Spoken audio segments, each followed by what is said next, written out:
ये TDS form है। मेरा नाम रोशन कुमार, अग्निक चालक संख्या 80। अभी मैं वर्तमान में पदस्थापित हूँ जहानाबाद। TDS फॉर्म भरने का तरीका बता रहा हूँ। जो 2019 में ज्वाइन किए थे, लेवल 3 है। इसका बेसिक सैलरी 21,700 था। इसको भरने के लिए पहले हम लोग की ज़रूरत होती है, फर्स्ट पेज को पहले नहीं भरें, इसको बाद में भरें। पहले किसको भरना है, तो इसको भरने के लिए पहले हम इस फॉर्म को भरेंगे, जो वित्तीय वर्ष 2021 में वेतन स्रोत से आय और कटौती की विवरणी। ठीक है, ये कहाँ से भरेंगे, तो ये सैलरी स्लिप निकाल लेंगे। हम लोग को बिहार निधि से, ई निधि से डाउनलोड होगा सैलरी स्लिप। उसमें से कौन सा करेंगे तब ये आसानी से भरा जाएगा। जो एनुअल सैलरी होगा, एनुअल वाला सैलरी को हम लोग डाउनलोड करेंगे और उसी में से सारा ये टोटल जैसे रहेगा उसमें उस तरह से भरते जाना है। जैसे ये क्या है, वेतन मैट्रिक्स में पुनरीक्षित मूल वेतन। तो मूल वेतन जो हम लोग ज्वाइन किए थे 21,700, जो मार्च में हम लोग को ये मिल रहा था, अप्रैल में भी यही मिल रहा था 21,700, मई में 21,700, जून में इंक्रीमेंट लगा था जो बढ़कर हो गया था 22,400। सब उसमें लिखा हुआ है, मार्च अप्रैल जून करके टोटल लिखा हुआ, उसी में से ये टोटल भर लेना है। कब इंक्रीमेंट है, कब लगा है, कब एरियल आया है, सब उसमें दिया हुआ रहता है। ये हो गया महंगाई भत्ता। महंगाई भत्ता को उसी में से भर लेना है। कब मेरा कितना बढ़ा, कब कितना मिल रहा था, उसी में से ये है सारा। मई अप्रैल मार्च अप्रैल सब उसमें दिया हुआ है। मकान किराया, कब हमारा जब बेसिक सैलरी बढ़ता है तो मकान किराया का भी किराया बढ़ता है। पहले था 868 रुपया, फिर मिलने लगा 1736 रुपया, फिर यहाँ पर देखिए 1848 रुपया मिलने लगा। ये चिकित्सा भत्ता, ये इंक्रीमेंट जब लगता है जब आपका प्रमोशन होता है। ये अभी आपका सेम रहेगा 1000। ये अन्य भत्ता हो गया। अन्य भत्ता उसमें जब वहाँ पर ट्रेनिंग कर रहे थे तो 3215 रुपया मिल रहा था। उसके बाद हम लोग के ड्राइवरी अलाउंस 1000 बढ़ गया तो 4215 रुपया हो गया, जो ये फिक्स हो गए। आय का कुल योग, आय कब कितना हो रहा था, टोटल इनकम, तब मार्च में हम लोग के, मार्च 2020 में हो रहा था कितना, 30,472 रुपया। फिर हम लोग 32,340 हो गया अप्रैल में। फिर ये बढ़ते बढ़ते बढ़ते सारा उसमें लिखा हुआ है, आपका कब बढ़ा कब, उसमें से देख कर भर लिया करें। अगर आपका 8% होगा ये 4, तो मेरा ही सेम वही भराएगा।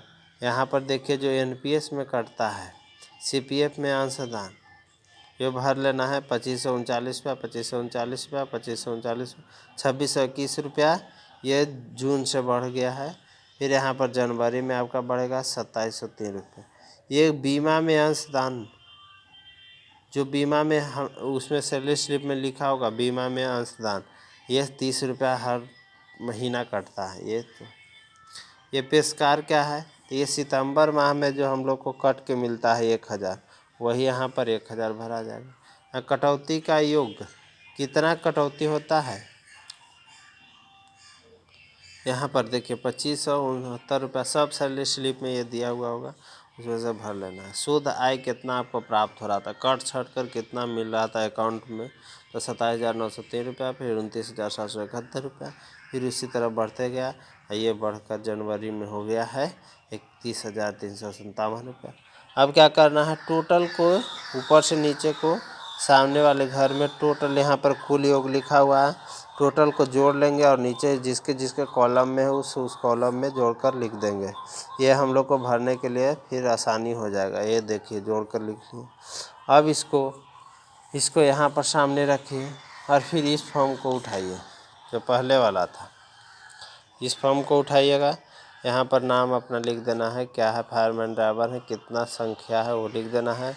यहाँ पर विद्यालय या कार्यालय का नाम लिख देना है। तब फायर स्टेशन जहानाबाद कहाँ पर आप पदस्थापित है उसका नाम, यहाँ पर पैन कार्ड लिख देना है। यहाँ पर अब आइए देखिए वेतन, वेतन आपको कितना मिला। यहाँ पर देखिए मूल, यहाँ वेतन मैट्रिक्स में पुनर्स्थित मूल वेतन कितना आपको प्राप्त हुआ था, 2,68,100। वही यहाँ पर भर दिए हैं 2,68,100। यहाँ पर महंगाई भत्ता, तब महंगाई भत्ता यहाँ पर टोटल जोड़े थे तो कितना था, 45,577 रुपये। वही यहाँ पर भर देना है। फिर यहाँ पर मकान किराया था, मकान किराया हम लोग को जो ये मिल रहा था टोटल कितना है, 20,580 रुपये। वही यहाँ पर 20,580 रुपये। यहाँ पर क्या है, चिकित्सीय भत्ता, तो यहाँ पर चिकित्सीय भत्ता हर महीना 1,000 मिला था तो टोटल हो गया 12,000। यहाँ लिख दिए 12,000। ठीक है, ये 39,580 रुपया है। ये अन्य भत्ता जो हम लोग को मिल रहा था ये टोटल जोड़ कर कितना आ रहा था, 49,580 रुपया। वही यहाँ पर लिख दिए 49,580 रुपये। अब ये टोटल को जोड़ देना है तो आ जाता है 3,95,837 रुपया। ये टोटल हो गया। अब यहाँ पर भविष्य निधि में अंशदान कितना कर रहे थे, 30 रुपया। अब 12 महीना का कितना हो गया हम लोग को देखे तो 360 रुपया, तो 360 रुपया भर दिए। यहाँ पर देखिए धारा अंतर्गत नहीं अंशदाता पेंशन योजना में, तो अंशदान में कितना हमको कर रहे थे, यहाँ पर CPF में देखिए, यहाँ पर जो NPS में कर रहे थे कितना, 31,370। वही यहाँ पर भर देना है 31,370 रुपया। यहाँ पर धारा, यहाँ टोटल कितना है यहाँ पर लिखना है। ये कहाँ से लिखाएगा, तो ये देखिए जो कटौती का योग है 31,730 रुपया, वही यहाँ पर लास्ट में भरा जाएगा। ये हो गया। अब इस तरफ इसको पलटिए, आयकर की संगणना, वेतन स्रोत से प्राप्त कुल आय, तो कुल आय कितना हम लोग को प्राप्त हो रहा था, यहाँ पर टोटल जोड़े थे 3,95,837 पर। वही यहाँ पर लिख देना है, ये लिखा गया 3,95,837 रुपया। वही यहाँ पर भी लिखा जाएगा वेतन स्रोत से प्राप्त आय, इतना हो गया। अब देखिए यहाँ पर टोटल कुछ नहीं करना है, ये 50,000 जो है यहाँ पर लिख देना है, और 1,000 जो आपका सितंबर माह में कटा था वो, ये दोनों को दोनों को जोड़कर, ये दोनों को जोड़कर इसमें से घटा देना है। यानी 3,95,837 में से 51,000 को घटाएंगे तो इतना प्राप्त होगा। ये हो गया। अब देखिए यहाँ पर घटाए धारा जो 880 CCD के तहत अनुसूचित पेंशन योजना में अंशदान कितना कर रहे थे हम लोग, यहाँ पर देखिए अंशदान कितना 31,370, वही है यहाँ पर 31,370 रुपया। अब देखिए यहाँ पर ये जो है ये लास्ट है कितना है, 3,13,467 रुपया। इसमें से कैसे आएगा, तो ई जो है 3,44,837 रुपया में से इतना को 31,000 को घटा देना है, जो यहाँ आएगा वही लिखा जाएगा। ठीक है, बाकी सब में नील करके छोड़ देना है। ये आपका पूरा भरा गया। अभी इसको नहीं, अब एक फॉर्म आव है जो लास्ट है, ये आप देखिए जो लिखा है इसमें TDS फॉर्म नंबर 16। ठीक है, इसमें नाम लिख देना है, जो फायरमैन स्टाफ कहाँ पर आप पदस्थापित हैं उसका नाम लिख देना है। यहाँ पर पैन कार्ड लिख देना है। कब कब भर रहे हैं, तो 21/22 को भर रहे हैं, 21/22 लिख दिए, 2021-22। कब से भर रहे हैं, तो मार्च से भर रहे हैं फरवरी तक, 3/2020 से 2/2021। ये आपका हो गया। यहाँ पर देखिए 1 से 12 तक नील कर देना है, ख़त्म हो गया। अब यहाँ पर ग्रॉस सैलरी, तो ग्रॉस सैलरी में यहाँ पर भर देना है 3,95,837 रुपया, जो यहाँ पर आप टोटल जोड़ कर लाए थे, ये वाला ये टोटल आया था 3 लाख। बाकी तीनों में नील नील कर देना है, फिर वही लिखा जाएगा 3,95,000 टोटल में। यहाँ पर नील, यहाँ पर नील, यहाँ पर लास्ट में भी देखिए 3 नंबर कॉलम में यहाँ पर लिख देना है 3,95,837 हो गया। यहाँ पर 4 नंबर में भी, 4 नंबर में अब कहाँ से आएगा, तो यहाँ पर 3,45,837 रुपया है।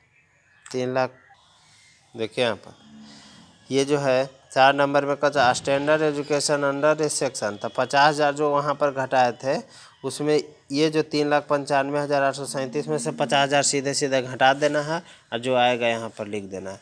बाकी ये जो प्रोफेशनल टैक्स है जो सितंबर माह में कटता है वो यहाँ पर लिख देना है, और ये जो है लिखने के बाद ये दोनों को जोड़कर यहाँ पर टोटल लिखा जाएगा। ठीक है, ₹3,46,837 हो गया।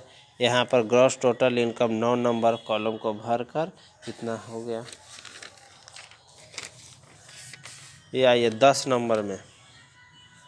10 नंबर में देखिए यहाँ पर जो टोटल अंशदान कर रहे थे बीमा में 30 रुपया, वो टोटल हो गया 360 रुपया। ये देखिए C number, deduction in respect of a contribution by a tax payer to a pension scheme 31,370 रुपये जो NPS में कटता है। CPF वाला यह टोटल जो लिखे हैं वही यहाँ पर लिख देना है 31,370 रुपया। यहाँ पर आइए देखिए 11 नंबर में जो यहाँ पर कटौती का योग टोटल आया था वही भर देना है 31,730 रुपया। यहाँ पर 31,730 रुपया। देखिए यहाँ पर ये 13 number tax on A total income, ये कहाँ से भरेंगे 3,13,467। यहाँ पर देखिए फर्स्ट वाला पेज, ये वाला पेज में, ये लास्ट में भरे थे जो कर योग्य आय कितना भरे थे 3,13,467, वही यहाँ पर भर देना है, बाकी नील हो जाएगा। यहाँ पर करदाता का साइन कर देना है। ये मेरा चैनल है, इस पर सब्सक्राइब करिएगा। ये पूरा भरा गया है TDS फॉर्म, इसको इस तरह से आपको रखना है।